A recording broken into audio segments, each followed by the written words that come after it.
Proklamasi. Kami, bangsa Indonesia, dengan ini menyatakan kemerdekaan Indonesia. Hal-hal yang mengenai pemindahan kekuasaan dan lain-lain diselenggarakan dengan cara saksama dan dalam tempo yang sesingkat-singkatnya. Jakarta, 17 Agustus 1945, atas nama bangsa Indonesia, Soekarno, Hatta.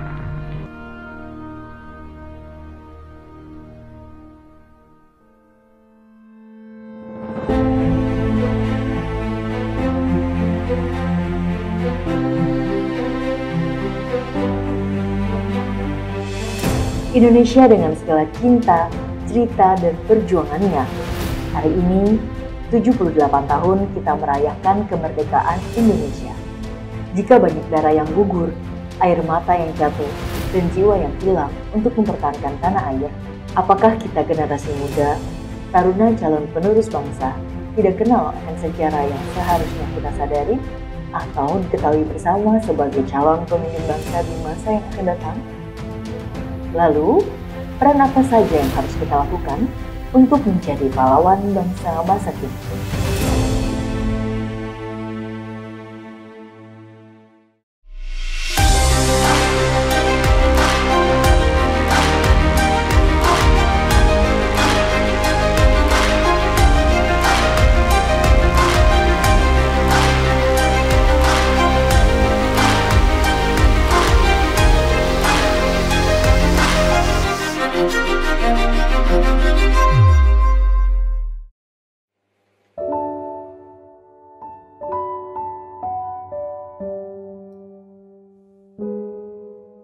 Indonesia telah dibuat parau.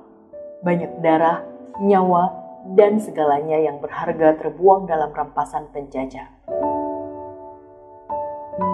1942, Jepang sudah menjajaki bumi pertiwi. Hingga pada Agustus 1945, kota Hiroshima dan Nagasaki dibom atom oleh Amerika pada tanggal 6 dan 9 Agustus 1945. Bak tersambar petir bagi Jepang. Peristiwa ini memaksa Kaisar Jepang, Hiroto, menyerah kepada Amerika Serikat dan sekutunya pada 15 Agustus 1945. I now invite the representatives of the Emperor of Japan and the Japanese government and the Japanese Imperial General Headquarters to sign the instrument of surrender at the places indicated.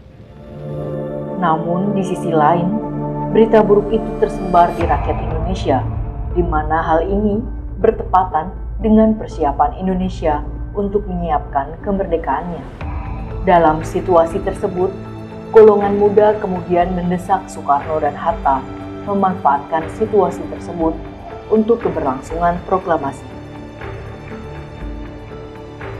Pada tanggal 10 Agustus 1945, Soekarno dan Hatta didampingi Regimen Widyodiningrat diterbangkan ke darat Vietnam untuk bertemu dengan Marsekal Terauchi. Pada tanggal 12 Agustus, Marsekal Terauchi mengumumkan bahwa Jepang sudah ada di lambang kekalahan. Pemerintah Jepang menyatakan segera memberikan kemerdekaan kepada Indonesia dan proklamasi kemerdekaan dapat dilaksanakan dalam beberapa hari.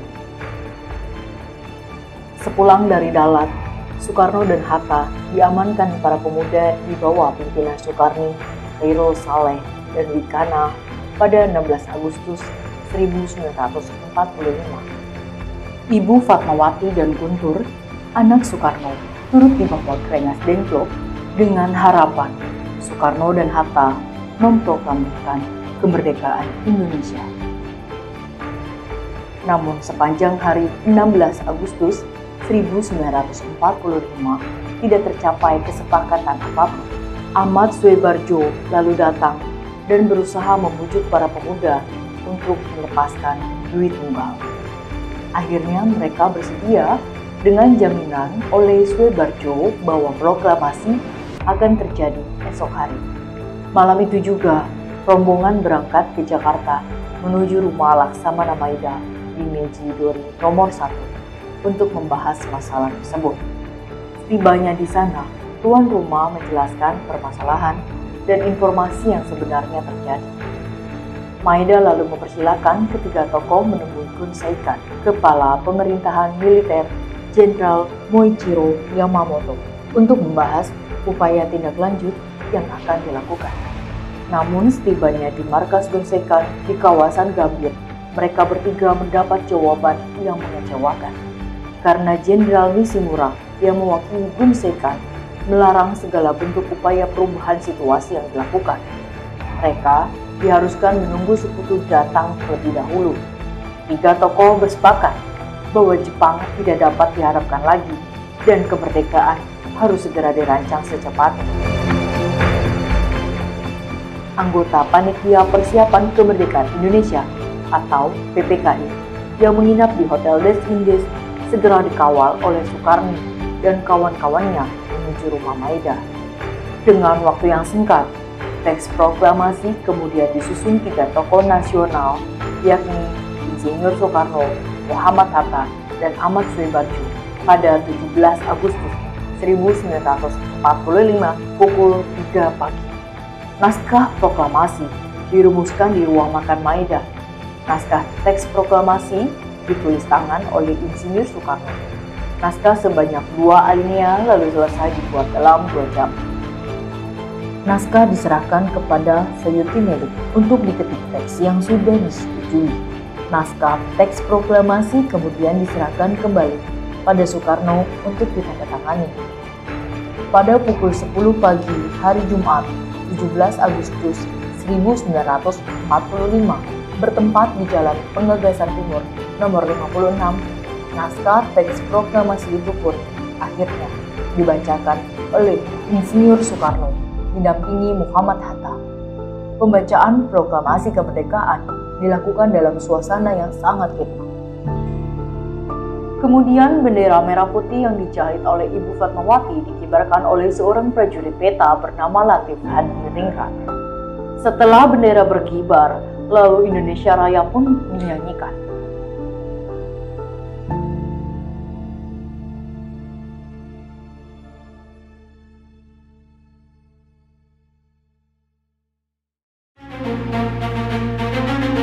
Jika pada 78 tahun lalu, para pemuda sangat semangat untuk membuat negeri ini merdeka, bebas dari ancaman, bebas dari pertumpahan darah, bebas dari jerat air mata. Bagaimana dengan kita yang nantinya akan menjadi penerus bangsa? Apakah yang harusnya kita lakukan? Bukankah menjadi taruna untuk meneruskan bangsa adalah hal yang memang kita inginkan? Generasi muda sebagai investasi masa depan memiliki makna bahwa masa depan suatu bangsa ditentukan oleh generasi muda.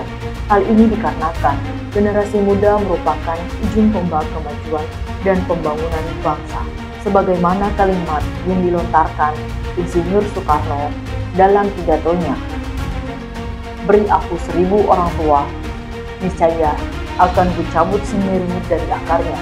Beri aku 10 pemuda, akan kuguncangkan dunia."